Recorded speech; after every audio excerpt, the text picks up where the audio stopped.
Dan, you're all set to go. All right. Good morning, everyone. I call the meeting of the National Board of Assessors to order at 9:02 a.m. on Thursday, July 30th, 2020.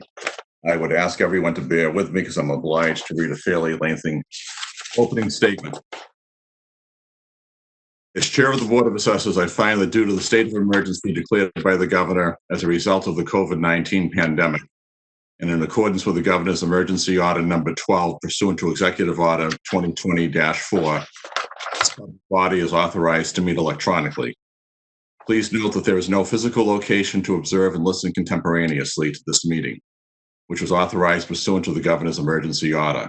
However, in accordance with the emergency order, I am confirming that we are A, providing public access to the meeting by telephone with additional access possibilities by video or other electronic means. We are utilizing WebEx through the city's IT department for this electronic meeting.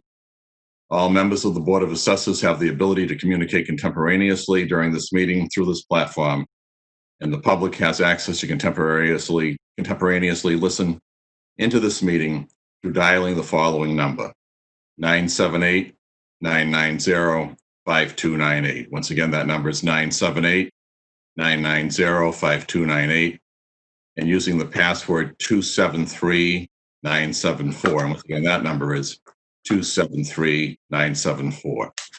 The public may also view this meeting on Comcast Channel 16. B, providing public notice of the necessary information for accessing the meeting. We previously gave notice to the public of the necessary information for accessing the meeting through public postings. Instructions have also been provided on the City of Nashua's website at www.nashuanewhampshire.gov and publicly noticed at City Hall and the Nashua Public Library. C, providing a mechanism for the public to alert the public body during the meeting if there are problems with access. If anybody has a problem accessing the meeting via phone or Channel 16, please call 603-821-2049. And once again, that number is 603-821-2049, and they will help you connect. D, adjourning the meeting if the public is unable to access the meeting. In the event the public is unable to access the meeting via the methods mentioned above, the meeting will be adjourned and rescheduled. Please note that all votes that are taken during this meeting shall be done by roll call vote. Let's start the meeting by taking a roll call attendance. Mr. Early? This is Robert Early. I'm a member of the Board of Assessors. I'm following the governor's guidelines and joining the meeting from home. I'm alone. No one else is in the room. Mr. Bergeron? I'm Paul Bergeron, a member of the Board of Assessors. Following the governor's advisory, I'm joining the meeting remotely from my home, and my 9-month-old granddaughter is in her play and hopefully about to fall asleep, but that's the only person in the house. I'm Dan Hansberry. I'm following the governor's guideline. I'm joining the meeting remotely, and there is no one in the room with me. And I don't know if I mentioned I'm a member of the Board of Assessors. When each member states their presence, the reason they are not able to attend the meeting in person, please stay okay. All right.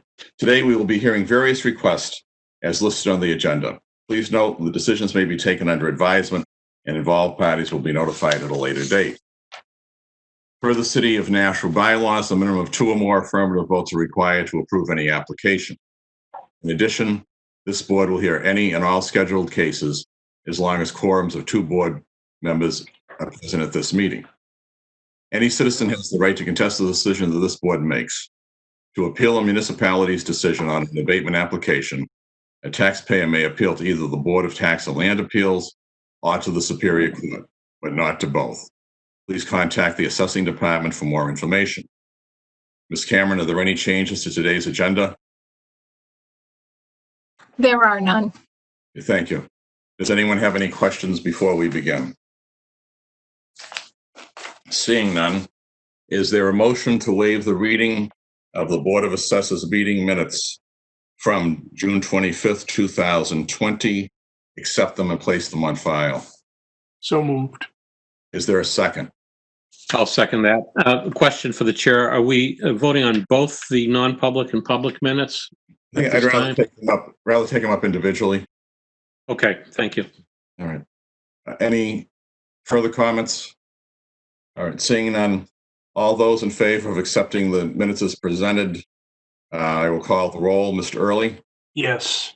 Mr. Bergeron, yes, and Mr. Hansberry, yes. Okay. Is there a motion to waive the reading of the minutes from the non-public session, Board of Assessors meeting of June 25th, 2020, accept them and place them on file? So moved. Is there Second. a second? Okay. Are there any errors or corrections?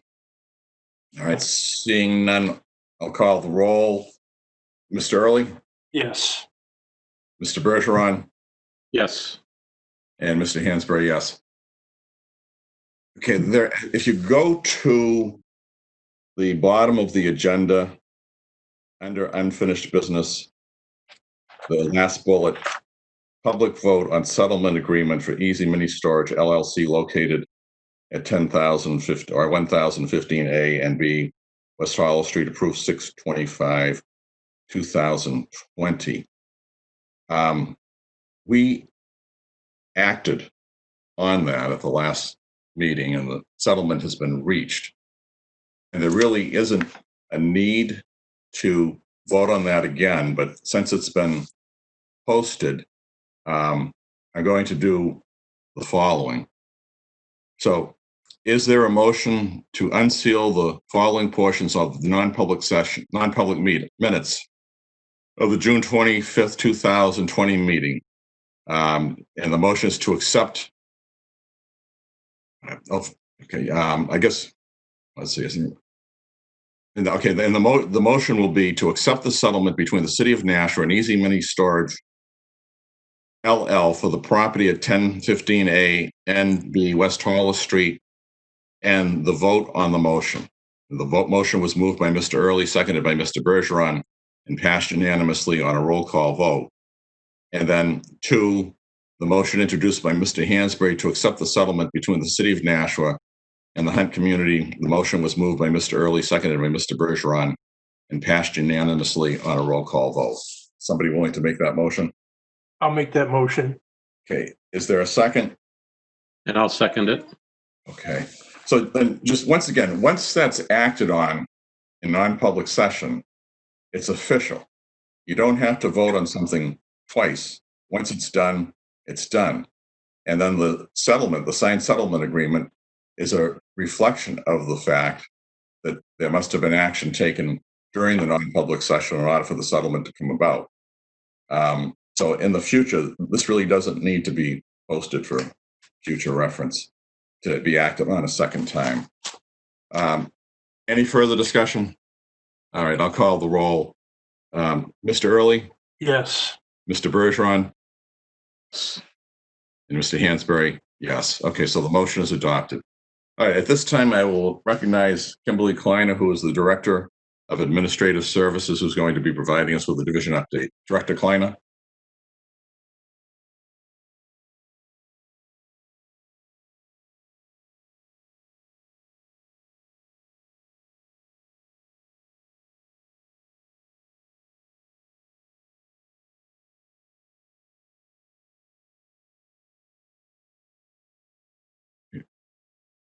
Director Kleiner, we see what's posted, but I'm not hearing anything.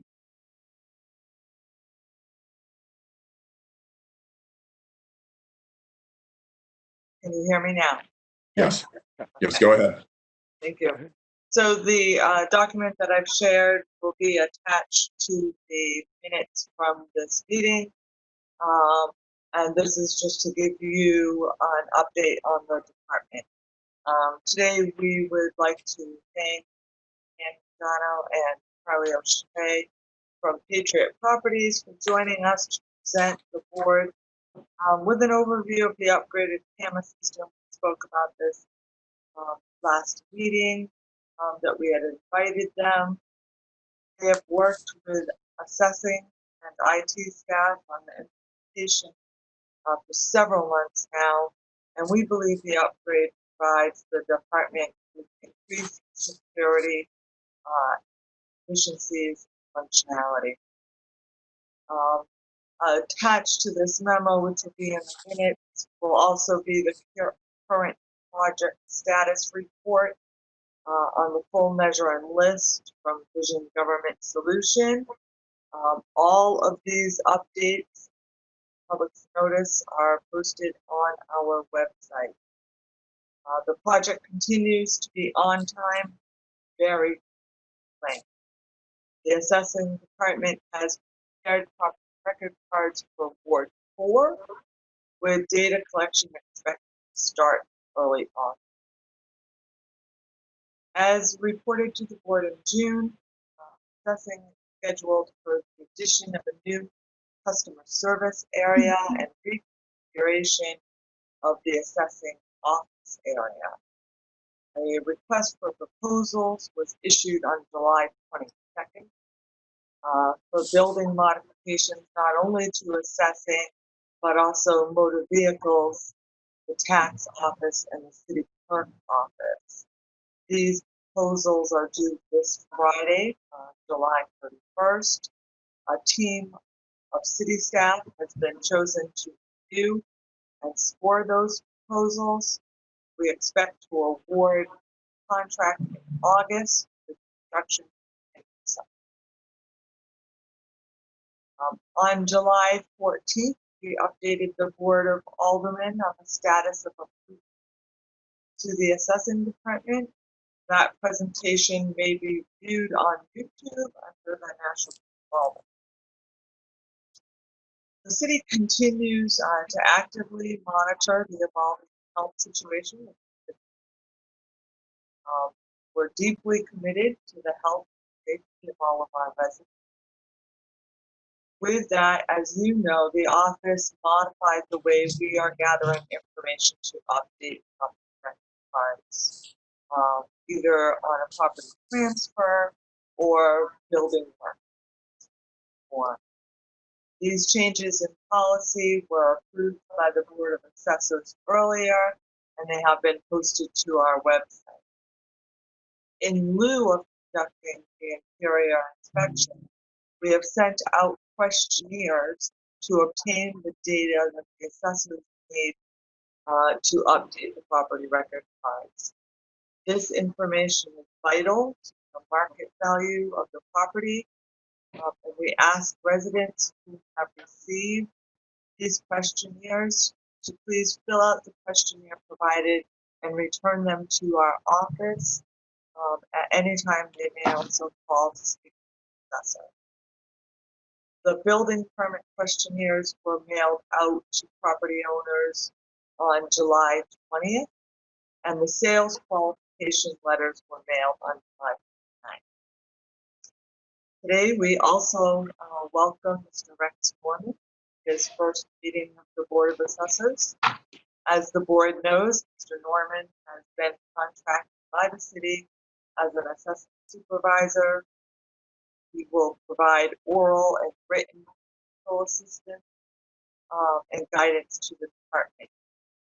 Mr. Norman will also supervise the staff assessment activity, perform abatement review analysis, and provide technical advice to the assessing department, municipal officials, and city council. Mr. Norman is familiar with the department and our camera system, having worked for the city 1995 and serving on the National Board of Assessors from 2000 to 2003. He is a very well respected certified general real estate appraiser, a member of the International New Hampshire Association of Assessing Officials, and has years of experience as a valuation mediation consultant. The assessing department, city, Nashua, looking forward to Norman. That's all I have to.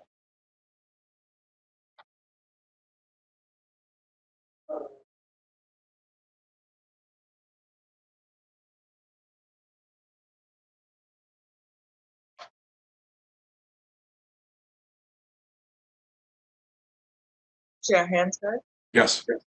I'm not sure if, I believe Mr. Norman is on, I'm not sure if you wanted to allow Mr. Norman to say a word.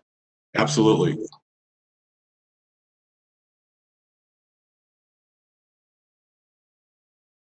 Mr. Norman, are you on the meeting? And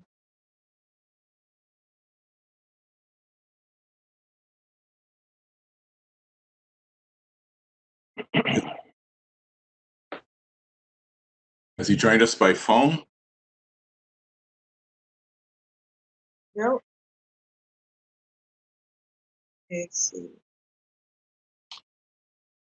If you'd like to go on, I'll find out why we can't connect with him. All right. We can So circle back. So do we want to move on to Patriot Properties? And then Yes, come back to Mr. Norman? Do we want to do that, Director Kleiner? yes, please. Okay, why don't you introduce the parties who are going to be presenting? Certainly.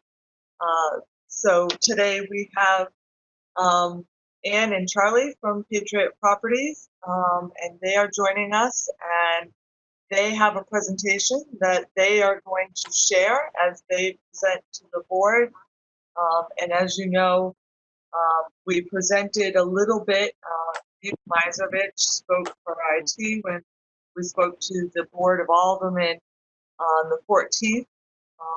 So Patriot's going to focus their presentation a little bit more specifically for the Board of Assessors on the actual camera system. So with that, Ann, I'll pass it to you. All right.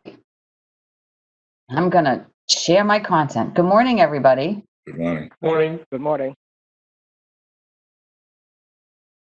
Okay. Can you all see that? Yes. All right, perfect. Okay. So we're just going to talk a little bit. Nashua, the city of Nashua has been with Patriot for quite some time, and you upgraded last year from Classic to our latest version of AP5. We just wanted to talk about some of the reasons for that upgrade. Is that AP5 has a lot more user efficiency for the assessors to do their work. The product itself was built for assessors by assessors. The partners are hands-on mass appraisal CAMA. We have been working with them for 35 plus years. And when we were building AP5, we had a lot of input from other assessors as to functionality and workflow, what they would like to see, making it much better from going to Classic to AP5. One of those key features is a multi-year functionality. In Classic, you would have your current year database that you would do all your work in. And then when your year ended, you would take a copy, snapshot, so to speak, of that data, and then create a new database, a fiscal year or a historical database, saving all that data and freezing it, and then allowing you to move forward with that separate databases to continue your current work, and having to always exit out and go back into the prior databases if you needed to see any prior year data. So in AP5, it's one database with all the years posted in there. So you're just switching years as opposed to physically leaving the application. We also have in AP5 a history of changes with the rollback functionality. So if somebody was making a change and they made it an error, there is a revision section where you could go in and find that change and just click a button and roll back the data that was originally there. So you don't have to go in with, making all those changes individually.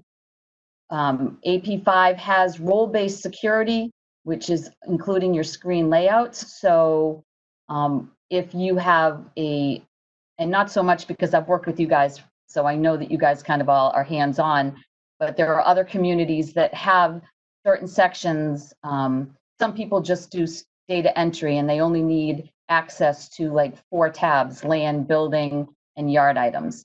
So you can create a role for those people that's the only functionality that they see, the land, the building, and the yard items. We have more visually compelling workspace, making it easier for data entry and an easier workflow. And I'll just go over that as we go through this. We have grid attributes for many of the data fields and the descriptive tables, as well as the calculation tables. We also have custom-built APIs for both internal data management and effective management of third-party vendor data integrations. We have a lot of clients who have building permit imports or other assessment imports. And because AP5 is in that .NET environment now, it's an easier bridge to build for that type of situation. We also fully support the use of web services easily now, but you integrate pictometry or the street level imagery via simple configuration. So it's a file path that you plug into AP5 now, and it pulls the data from there, whereas in Classic it was much more complicated to get that in. And then finally, one of the most important things is that Microsoft is ending their support of VB6, and Classic, it was written in VB6 or is written in VB6. So we are eventually migrating everybody from Classic to AP5 because it's moving on. The software itself is moving on.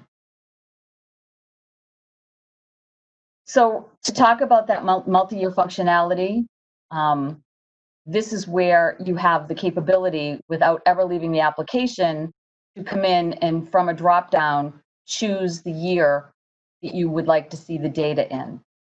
So if you are currently in 2019 and you needed to look at some data at 2015, you could easily come to the drop-down, click on 2015, and the data would be as it stood when you finalized the data for that year in 2015.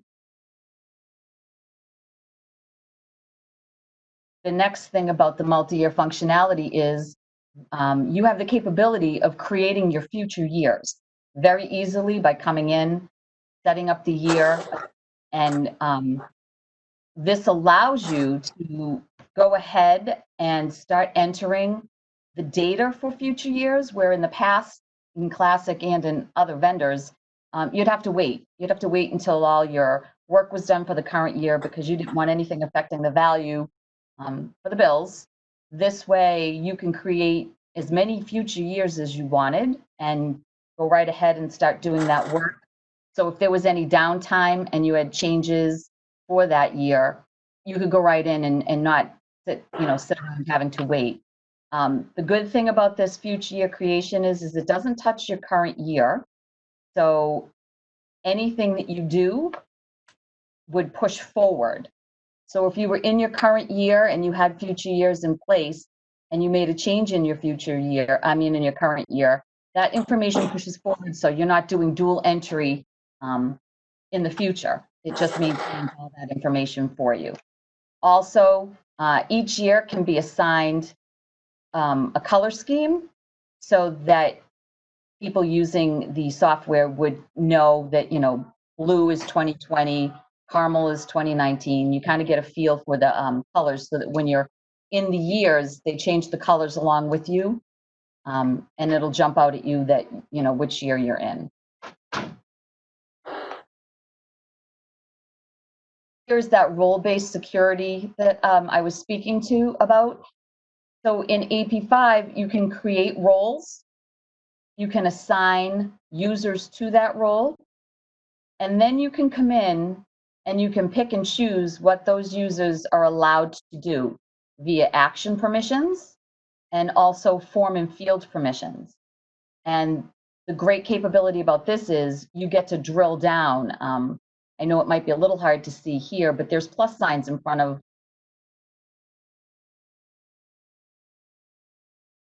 it, and you are allowed to individually pick whether each individual field is read-only, or you can even hide it. This is very helpful for larger communities as well because they have a lot of people that only are read-only. Again, like I was saying, some people just touch land, some people just touch buildings. This is where you would make all that happen behind the scenes. So Classic had a great filter, but AP5 has an even better filter. And the reason that I say that is because now in AP5, you can come in, and as it did in Classic, you can create a subset of data from the database. So if you were looking to look at a street and see what the neighborhood codes were on that street, you could filter for the street, or you could filter for the neighborhood code and create a subset of accounts from the whole database. And with that subset, you could scroll through and just review or go in and do some work based on the subset of data that you have filtered for within the application. So in this particular instance, I chose the neighborhood code, and I picked one of the neighborhood codes. And you can see down here where it says record 1 of 97. When I bring this filter forward into AP5, it would then just give you the 97 accounts for that filter. So you've got like a subset, and you're not looking through the whole entire database. What makes the AP5 filter better than the Classic is that it also now contains a batch update utility that allows you to go on in and batch update a set of accounts based on a certain criteria.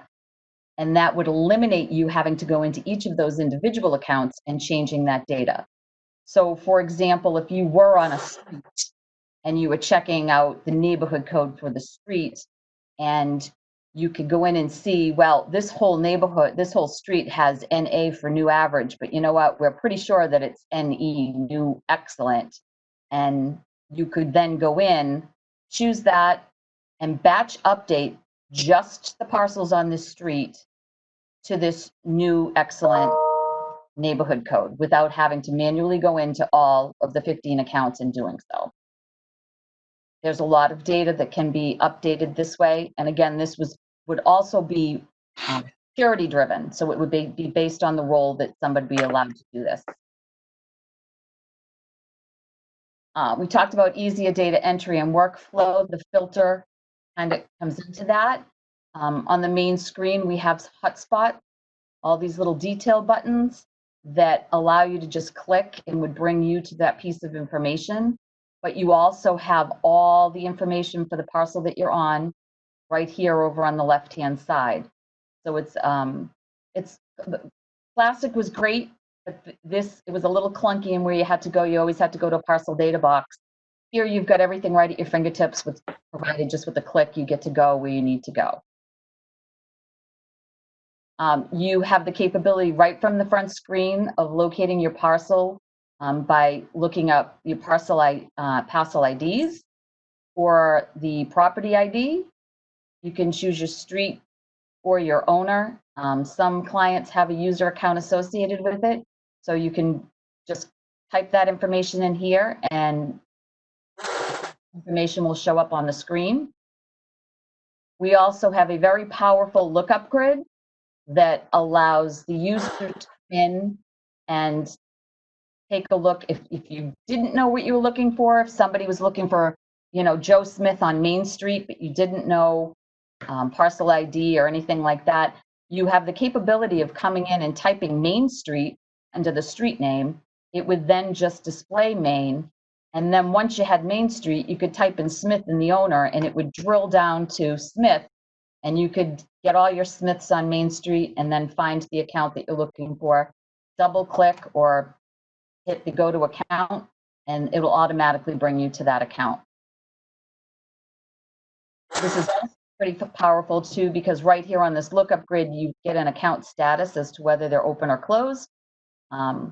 So if you were just looking for only open accounts, you could type in open and just get the list of open accounts, or more, if you were looking for just closed accounts, you could type closed and get a list of the closed as well. So this is pretty powerful because there's, as you can see, there's a lot of information on here. So the lookup grid itself, I just explained that really, it has the auto filter role where you could plug in the information you're looking for. And then it allows you to do multiple field filters, Main Street, Joe Smith. And then you also have the capability of sorting those A to Z, Z to A, whatever field you're in, to get the information that you're looking for. The workspace itself, we have user settings with a configuration, so it allows you to come in, and I guess Nashua's not, you're strictly the real estate, but we also have clients that have personal property, and we have groups of people who don't even touch real estate, they only do personal property. So the user preference setting allows those people to set personal property as their default application. So when they come in, personal property pops up. But in your case, it's always real estate, as that's what you guys have. And then organizing your work tabs. When you're clicking on your sections over here on the left-hand side, it's opening up the tabs as you go. So this allows you to kind of create your workspace for yourself without ever always having to come back and click and open them up. In Classic, you would have to go to the activity screen and then go back to the data box and pick buildings. Here in AP5, it keeps all that information open on a tab, and you can open and close them at will, but everything will stay. If you're constantly using the same tabs until you close it out, it will stay as is, even if you exit out of AP5. The other nice feature in AP5 is in this day and age, we have multiple screens. So you are allowed to click and grab a tab and pop it out, as I've popped out the account details screen here, and then you can drag it to one of your other screens. If you've got a left monitor and you're looking over here at your left and you always want to see the account detail there, and then the rest of the data can always be on your right that you're doing all the work on. And you can do that with any screen at all. You can pop them all out. If you've got 5 monitors and you want a tab on each monitor, you can do that as well. The other really nice thing about AP5 is in Classic, you could only open up the application once. In AP5, you can open it up more than once. So if you had an analysis database, you also wanted to open up, and you would, using and taking a look at, you could have both the analysis and the AP5 database open together. That multiple open tabs allows for easier data entry, as I spoke to, because it allows you to just come in, you can click on any tab at any given moment, and the information's at your fingertips, so you're not constantly going back to the Lookup Grid to find the info. All of our building info in AP5, and this is really kind of key, at least somebody who works with a lot of our clients, they love this. All the building info is all together. So you're not going all over the place trying to find the info. You click the building, and within the building, you're going to get your exterior and your interior information. You're going to get your condo features and depreciation. You're going to get, you're going to get your sketch, your sub area, the building notes, and a calc ladder. So right at your fingertips, you're doing all the work. If you've been out and you've measured and listed and you've got changes to make, it's all right here. And then as part of the AP5, Classic did this as well, but it makes the valuation change data even easier for your land, your building, your special features, and your yard items. With those open tabs, you can come in and do the work. The land data is all entered in here on the land, and basically you're going to get your valuation for the land is via your neighborhood code. So your neighborhood code is set up as a land price in your calculation tables, and sent using the neighborhood code information and the pricing from there. You would then enter in the information, any other attributes to the land, and factors that may be involved will be used in the calculation for your land. Your building exterior and interior information also is at your fingertips here. That is set up based on the building type, and that building type information comes in at where you put your base price in. And if you note there are other fields within that that have factors associated with it. So if there are factors associated with different types of different pieces of information for the building, you will see what those factors are on this page. So here we can see the primary floors, the hardwood is using a factor of 1.04. So all that information comes into play when pricing out the building itself. The other piece that comes into play for building pricing would be your depreciation and your other features. And those depreciation tables would be set up in your depreciation creation utility. And all of this is user defined. So you have, if things change, you have the capability of going in from year to year and making the changes that you need. The other features is also set up based on a calculation table where you would pick the building category, residential, commercial, condos, and then you would, the baths, half baths, kitchens would all get assigned a value that would then be used in the building calculation. The biggest piece, besides your building information, is your sketch. So the sketch is drawn and it uses the sub areas, and those sub areas are set up and the calculation table, and they also use the pricing from there and your any type of sketch factors that you may have. And on the last few notes on that building information tab, you have your notes section, and then you have your calc ladder. And this calc ladder will then pull all the information for you that is being used to value the parcel that you're on.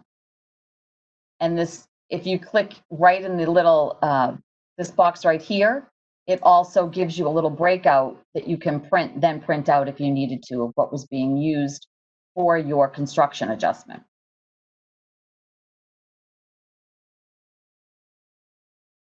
We also have special features and yard items. So, you know, a special feature here is a fireplace that gets valued along with the building.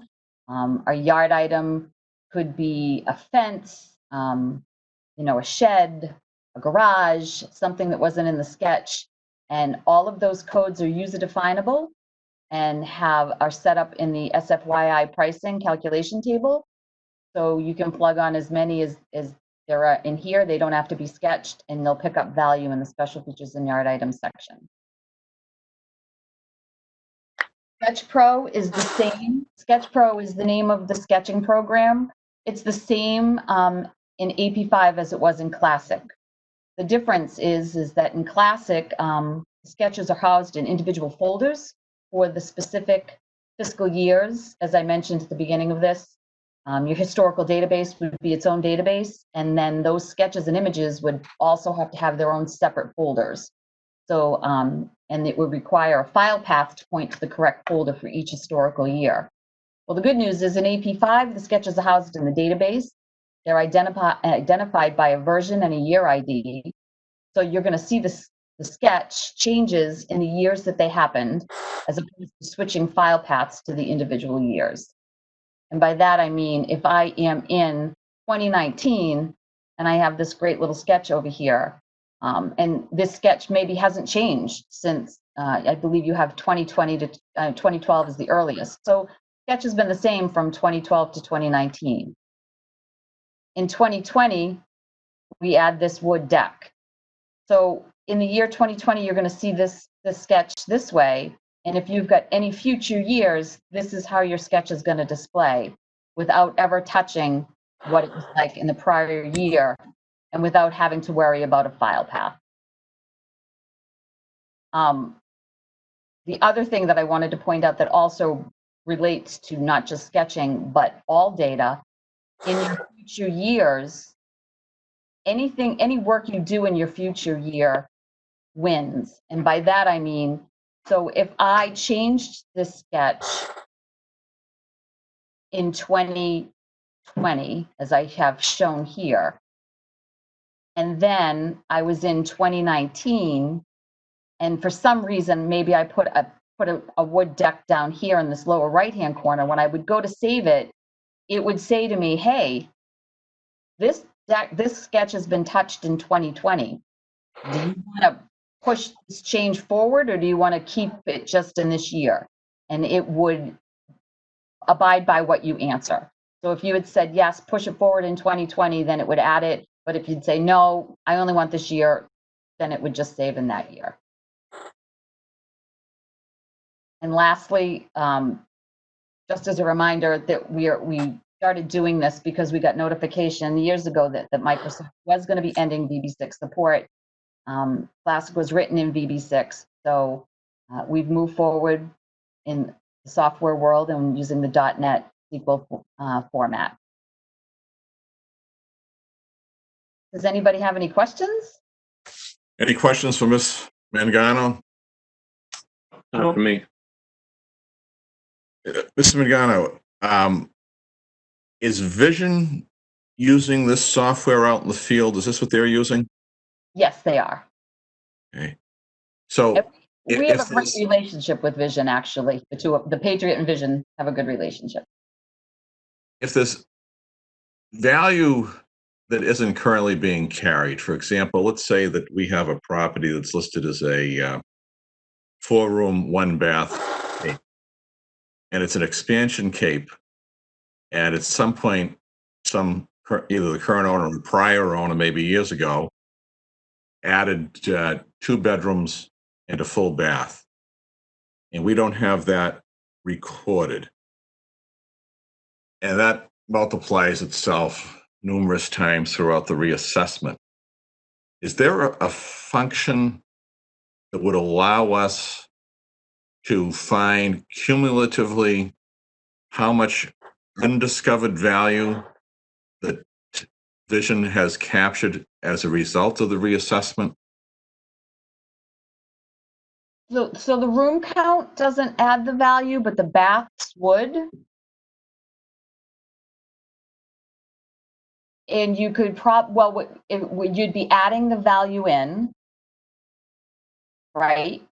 Right. And then, so what you could do is you could run a report, you could add that value in, recalculate the card, and then you could filter on those accounts and run a current versus previous report and see what the value difference is. And you can get that cumulatively. It would be that easy. Yes. Okay. All right. Yes. Very good. All right. Thank you. Any other questions? No. Well, thank you very much for your presentation. This is very helpful, very informative, and I appreciate your time. Thank you for having us. It's our pleasure. Director Kleiner, has Mr. Norman joined us? Yes, he has, Chair. That'd be terrific. Members of the board, this is Rex Norman. Hello. Morning, Rex.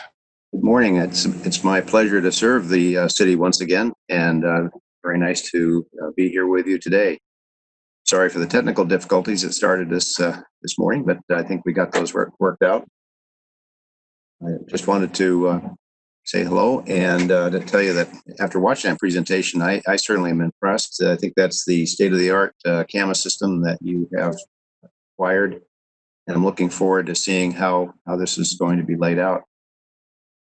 Certainly, it offers a tremendous amount of flexibility, and its capabilities are just going to have to dig into those. But I believe one of the main points is that I think you have an audit capability that will improve and certainly promote transparency in the assessing model. So, very, very excited about that for you, and I'm sure that the assessors in your office are as well. Thank you very much for joining us. I want to thank you for those cover sheets that you're doing, introducing each property. I really appreciate those, and thank you for taking the time and the effort to do that. Yep, Yeah, I'll second that. And I'm also certainly open to any suggestions, or if there's information that you feel that you would like to see in addition to what you're getting here. Certainly welcome to modify this in any way that works best for you. Thank you.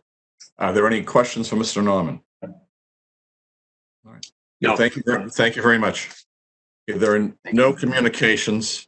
So at this time, I would like to recognize Ms. Mazerol, who has credit exemptions to present. Ms. Mazerol, are you with us?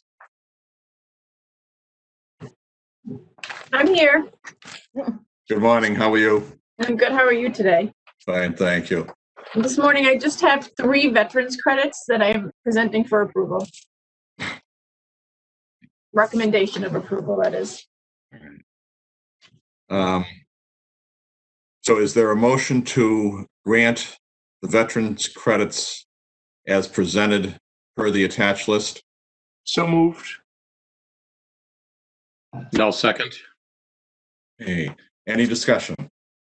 I will call the roll. Mr. Early, Yes. Mr. Bergeron, and Mr. Hansberry, yes, the motion is adopted. And does that conclude your report, Ms. Mazerol? Yes, it does. Thank you. All right, thank you very much. At this time, I would like to recognize Mr. Mandel, who has a number of abatements that he's going to be presenting. Mr. Mandel, are you with us? I am. Good morning, everyone. Good morning. The floor Morning, is- Morning, Mr. Early. And you can go right ahead, Mr. Mandel. Okay, I have 9 abatements here. 2.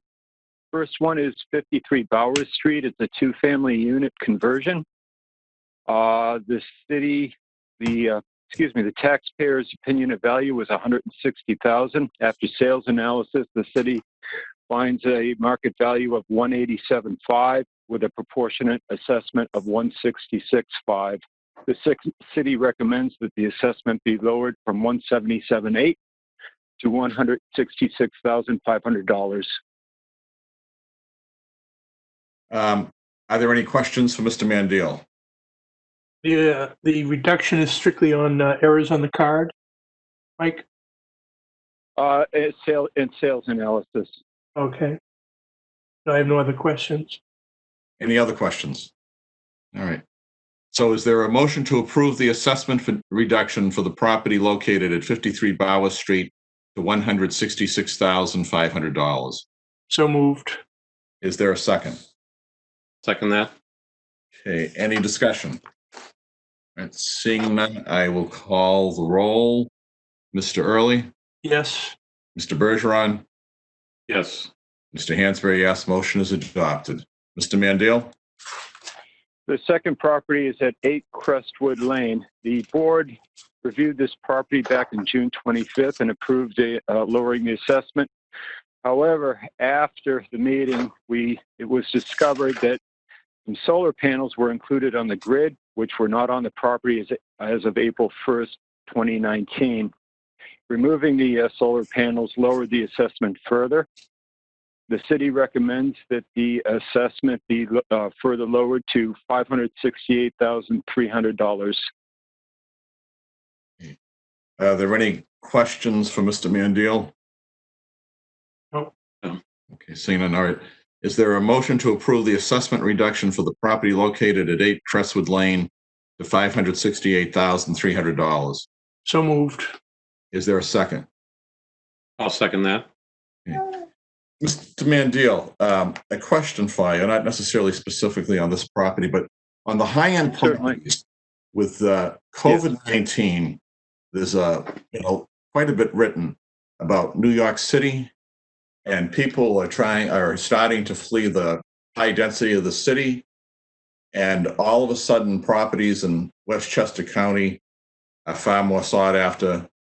Properties in Greenwich, Connecticut are far more sought after. In fact, Greenwich, Connecticut, as a result of the the state and local tax change, where it limited the maximum deduction to $10,000, Greenwich was really hurting.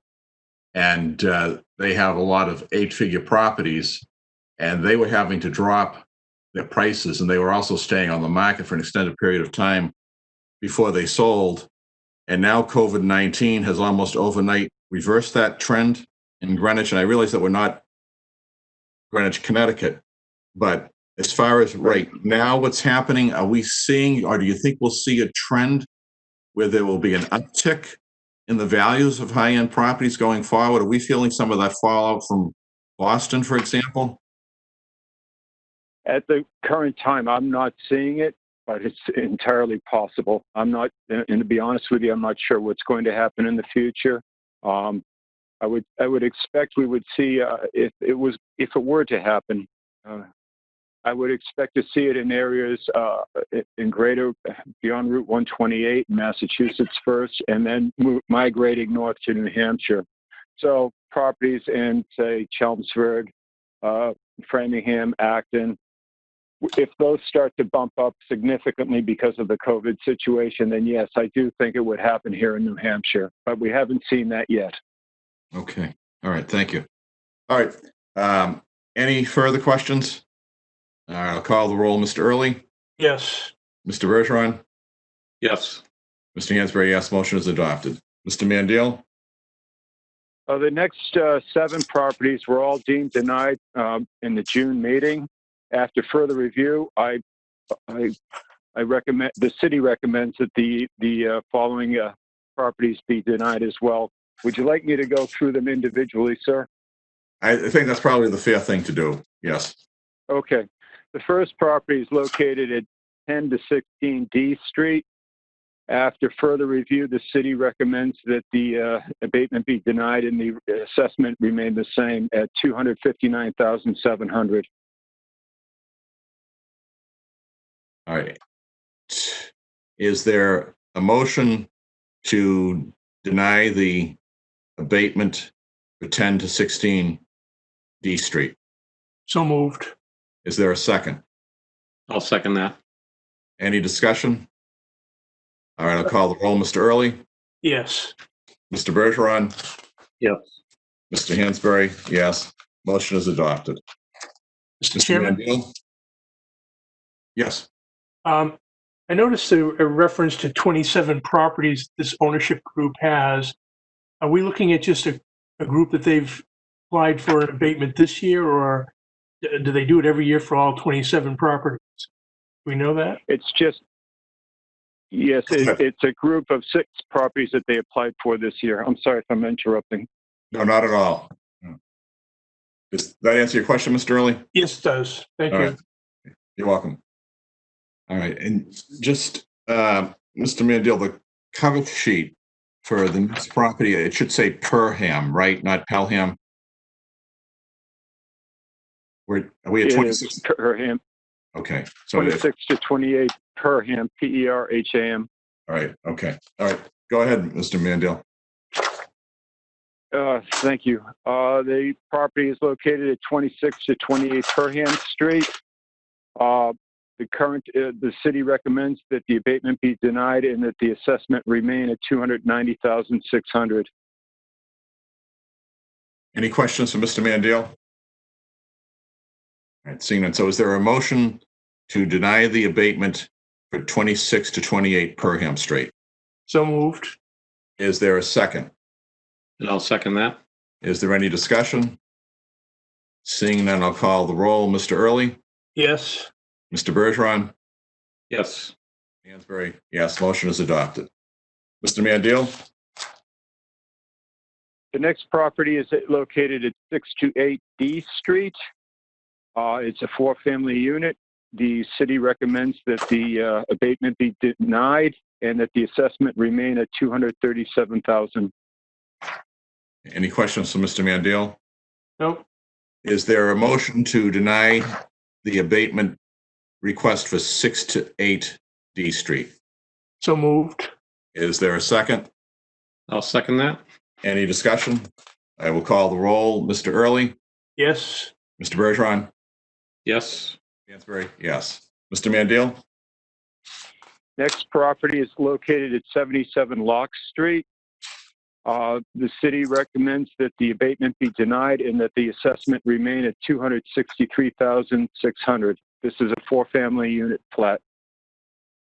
Are there any questions for Mr. Mandel? Is there a motion to deny the abatement application for 77 Locke Street? So moved. Is there a second? I'll second that. Any discussion? Excuse me, seeing none, I'll call the roll. Mr. Early, Yes. Mr. Bergeron, Yes. Mr. Hansberry, yes. Motion is adopted. Mr. Mandel? Next property is located at 12 Whitney Street. It's a two-family conversion.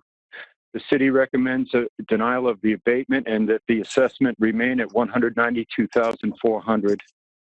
And are there any questions on this property from Mr. Mandel? No. Nope. Okay, so is there a motion to deny the abatement application for 12 Whitney Street? So moved. Is there a second? I'll second it. Is there any discussion? I will call the roll. Mr. Early, Yes. Mr. Bergeron, Yes. Mr. Hansberry, yes. Motion is adopted. Mr. Mandel?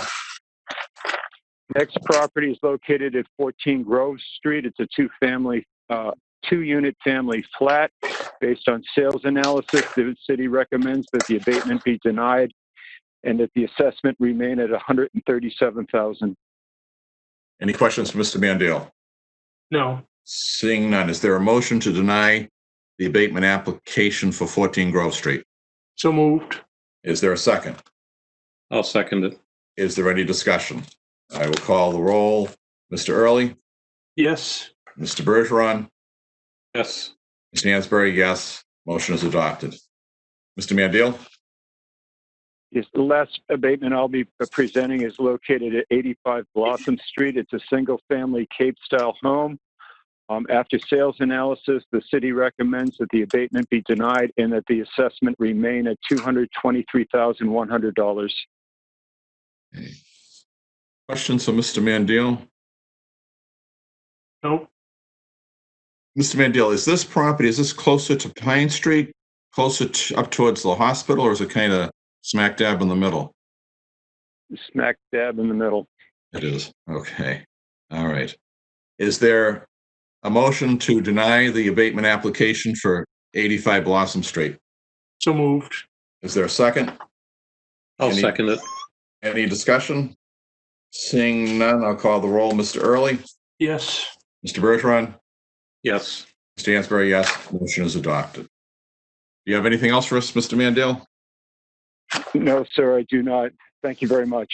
All right, thank you. Okay, at this time, I'll recognize Mr. Gary Turgis, who has abatements for us. Mr. Turgis? Mr. Chairman? Good morning. How are you? Board. I'm good. How are you? Fine, thank you. Okay. The first abatement that I have is for 39 Berkeley Street. Taxpayer feels that the market value of the property is $670,000. They felt that there were some data errors on the property record card, as well as they supplied free sales comps.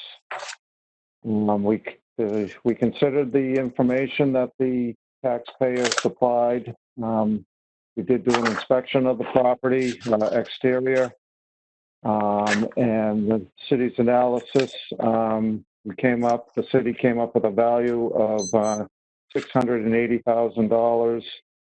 Equalized is 6038. The city recommends approval to reduce the assessment to $603,800. Okay, questions for Mr. Turgis? Nope. No. So is there a motion to approve the assessment reduction for the property located at 39 Berkeley Street to $603,800? So moved. Is there a second? I'll second it. Any discussion? It's seeing none, I will call the roll. Mr. Early, Yes. Mr. Bergeron, Yes. Mr. Hansberry, yes. Motion is adopted. Mr. Turgis? The next property I have is for 40 Cortland Street. Taxpayer feels that the market value is $282. They supplied 7 comps to the city. The city considered all the comps that the taxpayer supplied and found that they were valuable comps. They were reliable comps. 3 of them were used in the analysis that the city put together. The city came up with a market value estimate of $305,000. Equalized, that's $270,800. The city recommends that the abatement be approved to the equalized value of $270,800. Okay, any questions for Mr. Sturgis? Nope. Nope. So is there a motion to approve the assessment reduction for the property located at 40 Cortland Street to $270,800? So moved. Is there a second? I'll second it. Is there any discussion? Seeing none, I will call the roll. Mr. Early, Yes. Mr. Bergeron, Yes. Mr. Hansberry, yes. Motion is adopted. Does that conclude your report, Mr. Sturgis? That includes my report for the public section, yes. Okay, all right. Thank you. All right, Thank you. unfinished business. Board of Assessors proposed rules draft. Is there a motion regarding that item?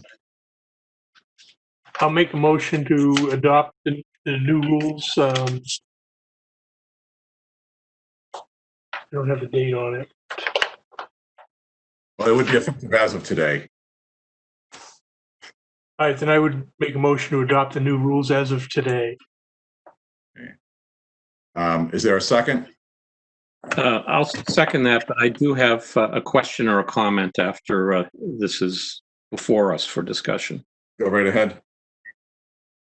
In the section 5, subsection F, lowercase Roman numeral 2, under the public comment section, it says to foster communication and understanding, the board, however, may include on its agenda time for public comment. And then that last sentence, this is the only time during the meeting that the public may speak at the meeting. I assume that refers to public comment and not to landowners that may be appearing before the board to discuss abatements, exemptions, credits, and other issues that are mentioned in subsection D. But do we need to clarify that and include an exception for subsection D, saying that the public can appear during those times to speak about their cases? Is legal here? Yep, if I may, Chairman. Go right ahead, Attorney Lennon. Good morning. Public comment is distinct from having a matter before the Board of Assessors, in my opinion. The Board of Assessors sits as a quasi-judicial board in regards to the abatement matters. You know, you presented different opinions and arguments and evidence, and you make a determination. So that is not public comment per se. That's substantive hearing. So to me, it's different. However, clarity is always good. So, you know, an amendment that makes clear that that's distinct wouldn't be out of place, but I don't think it's necessary. Thank you. Thank you. Mr. Bergeron? I'm satisfied. We can leave the language the way it is. Okay. Any further discussion? All right. I guess we'll deal with this, and then I've got something that's somewhat germane to it. So the motion is to adopt the City of Nashua Board of Assessors procedural rules. I will call the roll. As presented. Mr. Early? Yes. Mr. Bergeron? Yes. Mr. Hansberry, yes. So the rules are adopted. And while we're on this, the location of the next meeting, since this addresses the meetings that are normally held in the City Hall auditorium, I guess there's three choices. Do we want to go with WebEx? Do we want to go with Zoom? Or do we want to meet in person? And I've been told that Chairman or President Wilshire of the Board of Aldermen has made the aldermanic chambers available where socially distancing from one another would be possible.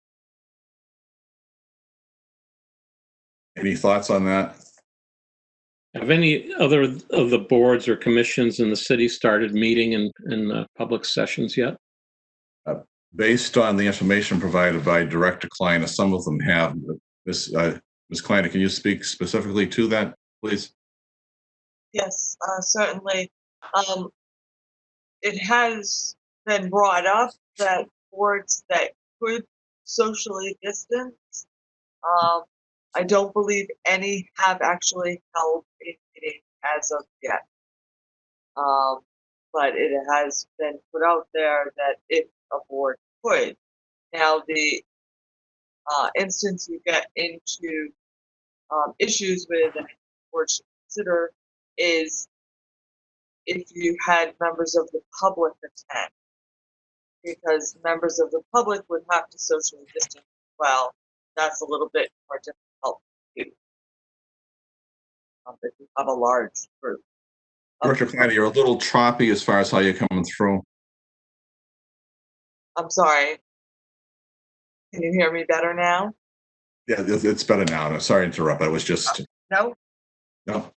So no members of a public board have met in person as of yet. But it was brought up that they may, if they can socially distance. The hard part to remember is we'd also have to socially distance the public that would attend. And City Hall has been closed to the public. So there's that fact as well. What most of the boards have done is move to the Zoom platform, which can allow public comment and is easier to work with, at least for some. We have not tried it as of yet.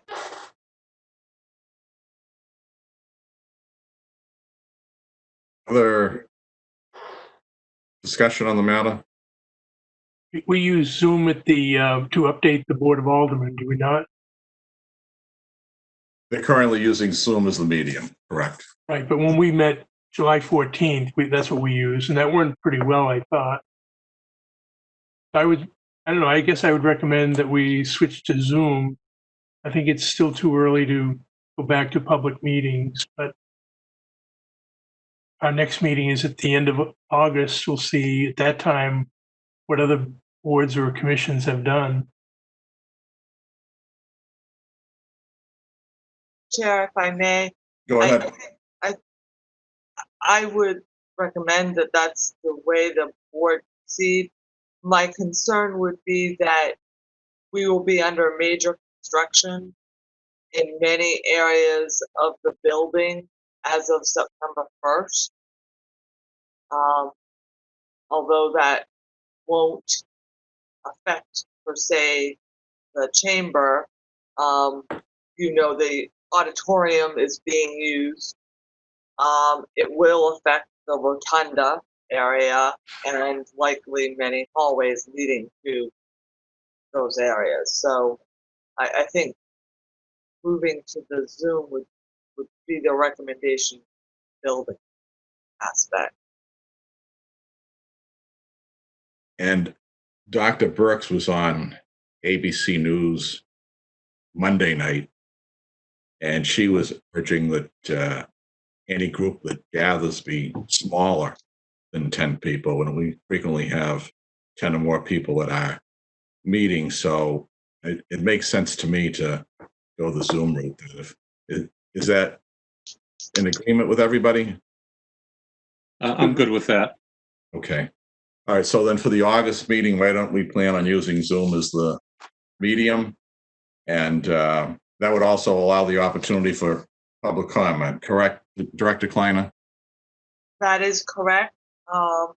And we have had a Zoom account set up just in preparation. We're going to educate staff on how to use it. And we will have someone assist us with learning how to manage it well in advance of your next. As far as that goes, what does IT just coordinate? I mean, if there's 3 or 4 people that want to speak, I mean, I don't want to get into too much detail into the minutia of it, but they handle that so that like person A, B, C, D, it kind of goes off smoothly without any issues, does it? IT has assisted. They certainly handle each Board of Alderman meeting and committee meeting. There are some other boards that are more specific to departments that they have trained other staff. So we'll work it out with Director Cottingham and see what fits best for his Okay. group and ours. All right. Okay. Thank you. All right. The next item on the agenda is Marguerite's Place. Is legal comfortable discussing that in public session, or do we need a non-public session to address Marguerite's Place? Attorney Leonard? Chair? Yeah, good morning. I was unaware that Marguerite's Place was going to be discussed by legal today. Chairman Hansberry? Yes, go Director Kleiner. Yes, so we were discussing Marguerite's Place with Attorney Bolton. He needed another document from us, which we found out yesterday.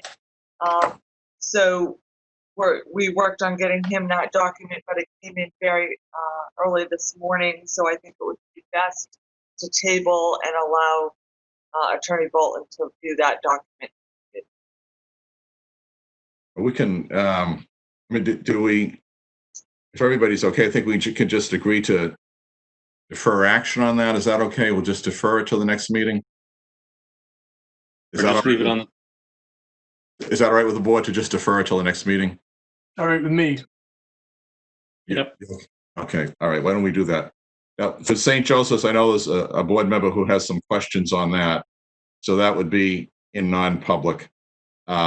So why don't we set that aside for the moment? And just so the public knows that at the end of the non-public session, there is the likelihood that we will come back into public session and possibly take action on St. Joseph's Hospital. So just so you know, once we go into non-public, we are not necessarily finished with the public part of it, the agenda. There could very well be a vote held in public after the non-public session. There are no appointments. Are there any comments by board members? No, I don't have any. Okay. All right.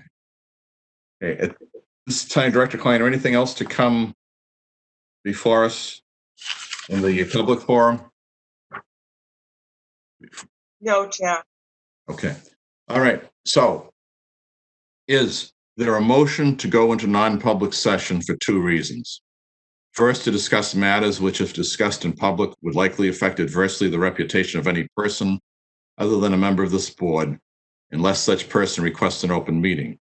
This exemption shall extend to include any application for assistance or tax abatement or waiver of a fee, fine, or other levy, if based on inability to pay or poverty of the applicant pursuant to RSA 91-3, Roman numeral 2, parenthetical C. Second, under 91A:3, Roman numeral 2, parenthetical 1, for the consideration of, or I guess that's I, for the consideration of legal advice provided by legal counsel, either in writing or orally, to one or more members of the public body, even where legal counsel is not present. So moved. Is there a second? I'll second that. Okay, I will call the roll. Mr. Early, Yes. Mr. Bergeron, Yes. Mr. Hansberry, yes. So we are in non-public, Ms. Cameron, at 10:16 a.m.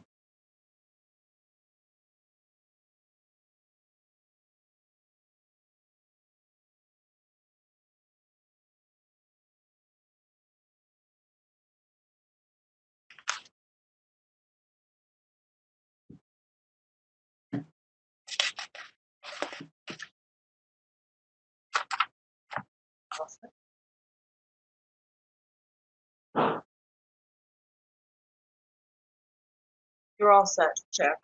Thank you. All right, so we're back in public session. All right. Is there a motion to seal the minutes of the non-public session because divulgence of the information likely would, one, affect adversely the reputation of any person other than a member of this public body, and two, render the proposed action ineffective? So moved. Is there a second? I'll second that. I will call the roll. Mr. Early, Yes. Mr. Bergeron, Yes. Mr. Hansberry, yes. Okay, so the minutes are sealed. All right, back to unfinished business. Is there a motion to grant charitable exemption status to Marguerite's Place? So moved. Is there a second? I'll second that. Is there any discussion? Seeing none, I will call the roll. Mr. Early, Yes. Mr. Bergeron, Yes. Mr. Hansberry, yes. Motion is adopted. Is there a motion to deny charitable exemption status to St. Joseph's Hospital, 168 Kinsley Street, Unit 105? So moved. Is there a second? I'll second that. Is there any discussion? Seeing none, I will call the roll. Mr. Early, Yes. Mr. Bergeron, Yes. Mr. Hansberry, yes. Motion is adopted. Ms. Kleiner, do you think we should have another update from Vision next month? Certainly, we're happy to do whatever the will of the board is. We were scheduling them quarterly. So September, then you want to wait till September? I would wait till September. Okay, Keep it quarterly. all right. Okay, that sounds good. Is that okay with the board? That's fine. Sure. Okay. All right, so is there any other business to come before the board? Mr. Chairman, Yes. in the package, there was a list of properties that we had deemed denied last meeting, and I guess we're supposed to actually vote them denied now. I didn't know if they needed a vote or Mike Mandel forgot to bring them up. Chairman, if I may. Go right ahead. Statutorily, they are deemed denied, which means just that, deemed denied. No vote is necessary unless you're going to change them to approved. Okay. All right, thank you. And do we know the date of the next meeting, Ms. Kleiner, or is it kind of a moving target at this point? Lynn? You know, I don't have it, but give me a minute and I can find it for you.